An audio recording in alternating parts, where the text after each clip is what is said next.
Bizning için dünyanın 4 şatın künyak, tünyak, künchigish hem künbatış deb ataymiz ekan.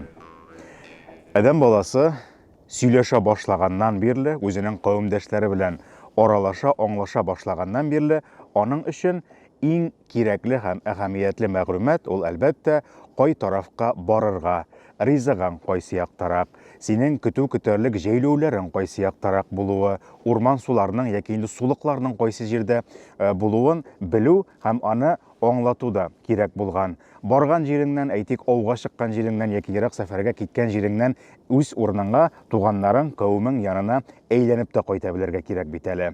Менә шушы вакытта, әлбәттә инде türlü yoqlarını, dünyanın şotlарын білу ярдәмгә килгән. Ләкин менә шушы шотларны ничегрәк итеп билгеләделәр икән соң һәм аны башкаларга аңлату өчен нәрсәгә нигезләнергә кирәк булды икән. Әлбәттә, кайсы да булса тарафны, якны аңлаткан җиткергән вакытта, аның башкалар өчен дә константа булуы, даими булуы зарур. Ягъни, гел күз алдында булган исәп нуктасы, аларның карашы төшә торган нукта булырга тиеш ул. Безнең борынгы бабаларыбыз кояшка, ягъни элеккегечә итеп әйтсәк, көнгә табынганнар. Шуңа күрә алар өчен әлеге исәп нуктасы булып, таң алдыннан күтәрелеп килүче кояш торган.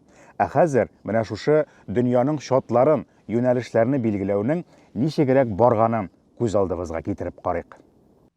Таң белән күтәрелеп килүче кояшка берәү, безнең борынгы бабабыз, ике кулын җәеп йөзен төбәгән. Аның өчен бу вакыт иң изге вакыт. Шушы мизгелдә ул теләген, ялварасын ялварган, кичерелергә тиешле гамәлләрен кичерүне сораган. Чөнки ул вакыттагы бабабыз аңы өчен аның көн итеше тулысы белән яңа калкып килүче кояш кодрәтендә булган. Аның өчен генә түгел, кавеменең бар кешесе өчен дә көн, кояш, илаһи күк җисеме. Менә шуның өчен дә ул исәп нуктасы.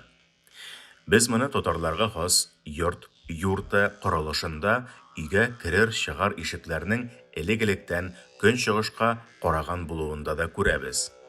Бу кагыйдәне сакламаган йортларда бәрәкәт, гаилә тынычлыгы, иминлеге китәренә ышанганнар.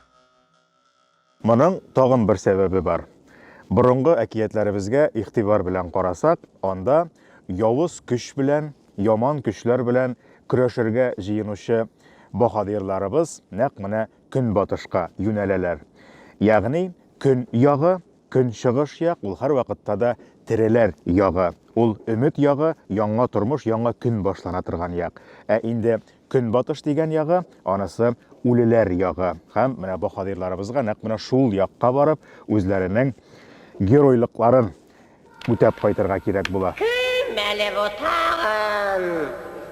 Бу мин. Таң батыр. Айгөлне эзлим. Айгөлне? Ул дию пәриләре каласында. Кирмәндә ябылган. Төрмә манарасы эчендә. Баланы аждаһа саклый. Анда ничек үтеп кергән? Инде күтәрелеп килүче кояшка, көнгә карап баскан борынгы бабабызны янәдән күз алдына китерик әле. Ул карашын юнәлткән тарафта көн, кояш чыгып килә, ягъни ул як көн чыгыш як дип аталачак.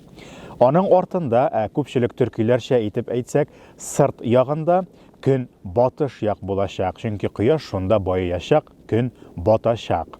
Инде кулларын җәеп баскан дидек бит, шуңа күрә уң кул якны күз алдына китерәбез икән, бу як көн як дип аталачак, чөнки алга таба көн, кояш нәкъ менә шушы якка таба хәрәкәт итәчәк. Сул кул ягында шушынга бәйле рәвештә төн як булачак. Аны әле тимер казык, ягъни поляр йолдыз ягы дип тә әйтәләр, кутып дип тә атап йөртәләр.